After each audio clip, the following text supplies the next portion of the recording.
For over 50 years, the University of Maryland has been at the forefront of American high-energy physics research. That legacy is now threatened by the most significant budget cuts in a generation. This year, sequestration in the U.S. has led to a $1 billion cut in funds for scientific research. The University of Maryland electron ring has been especially hard hit. Also known as UMER, it's helped the university produce more accelerator physics PhDs in the last 5 decades than any other university in the U.S. The beams they study are at the heart of major discoveries in everything from materials science to medical diagnostics to the origin of the universe. This year they've lost 3/4 of their funding. We are at the 11th hour. If something doesn't happen in a year's time, most of us will not be here. Dr. Timothy Koth is a research professor on UMER, where scientists have begun to lose their paychecks. There are other members that are very senior members of our group that have been in accelerator physics for most of their careers, and they've lost all their funding completely. So I can think of 6 people right now that are zeroed out. So they haven't been fired, but they've been given no-cost appointments. So they come to work for free. They even pay for their own parking out of pocket to still come to work. Dr. Irving Haber is a senior research scientist on UMER, one of those 6 with no funding. I'm part of their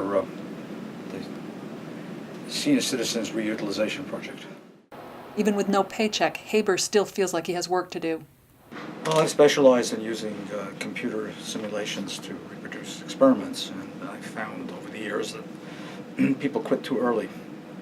I'm trying to use the benefit of things that I found during my career and make sure that they're propagated to future generations. At UMER, senior researchers aren't the only ones feeling the pinch. Our most important product are our students. They are our #1 priority. So in all of the cuts that we've undergone, we have done everything possible, even as much as reducing my own salary to 50% in order to preserve students. But we are no longer accepting or admitting any more students into our program because we cannot support them. Dr. Patrick O'Shea, Vice President for Research here at the university, got his start on UMER. He's concerned about the impact of cuts on students. We're in the business of educating explorers, not simply training tours. So to educate an explorer student, you actually have to have them working very actively in research labs. The sequester is having a very, very strong impact on junior people, all the way from undergraduates, graduate students, up to junior faculty, because it's making much more difficult to fund training and education opportunities for these students. In UMER's busier times, the lab supported up to 5 students in any given semester. And we've turned out a lot over the years. They've gone on to very nice careers and seem to have benefited from the education they got here. As you know, the country benefits, the world benefits, if you pardon a kind of tacky approach, but yeah, that's the name of the game. You're trying to create a future, and if you're not doing that, what's the point? UMER researchers worry that the sequester will have serious and lasting effects far beyond this budget season.